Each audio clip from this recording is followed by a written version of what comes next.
What's up mga bossing? Magbabalik na naman si Pogi for today's video. For today's video, nandito nga tayo sa bayan ng Bayambang. Ewan ko nga kasi sinama nga lang din ako ng aking jowa.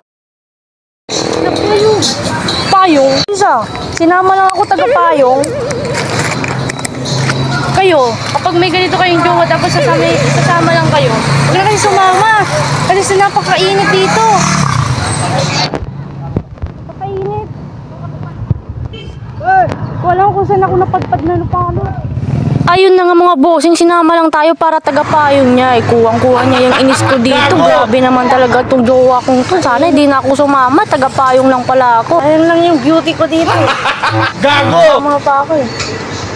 At dito lang sinamahan ko nga siya mga bossing para naman always lagi siyang safe. Ay, may naiinggit dyan. Charot, hindi ganun. Bakit nga ba pa-atras yung kanina? Dito mga bossing, after that bumili siya ng gamot dito. Ay pupunta naman kami dito sa bilian ng saging. Ewan ko, naglilihi yata yung tita niya. Kaya dito sinamahan ko na rin siya bumili ng kanilang kailangan na paglilian. Sabi ko nga, baka ikaw yung naglilihi, hindi yung tita mo. Ay, charot, hindi ganun. At dito nga after that, ay bibili naman din kami ng avocado. Avocado, naks naman. Ang ganda-ganda nung kanyang pinaglilian, avocado. At dito na nga mga bossing, ayan nga yung avocado nila, napaka solid ng kanilang preso. Kasi alam nyo, sobrang mahal. 130 isang kilo. Ay, naks naman. Daig pa ang bagyo. Charot, hindi ganun. At dito na mga bossing, after that, yung nakuha niya yung inis ko. Syempre, hindi mawawala yung pa-surprise niya sa akin dyan at libre niya. Syempre, nilibre niya ako dito sa Jollycood. Jollycood is the Jollibee mga bossing. At sabi niya sa akin, ako na nga daw bahala mag-order at dito nga mag-order muna ako mga bossing. After that, naka-order na kami. Syempre, hihintay na rin namin ang aming na-order mga bossing. At ayan nga yung kanilang Jollibee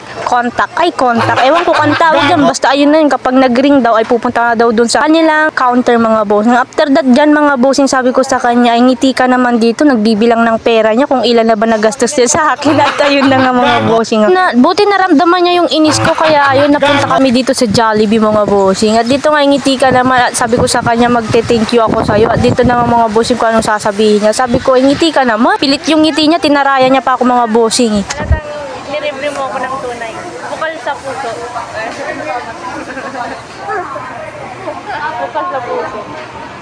After that mga boss, yung pagkalipas ng ilang paghihintay namin at ayun na nga tinawag na nga yung rainbow namin at ayun na nga kukunin ko na nga yung in-order namin at take out ko na nga lang kasi doon na namin kakainin sa kanilang bahay mga bossing kasi kung dito pa iba ka, ano oras na rin ako matapos dito kumain mga bossing kasi 50-50 ako nagkakain mga bossing kaya ayun, pina-take out niya na lang kasi dito mga bossing ay pauwi na rin kami mga bossing. Sabi ko sa kanya ay magbababay na tayo at ayun na nga ayaw niya pang tumingin dito sa camera. Sabi ko yun na, bye bye. Okay, patay mo na.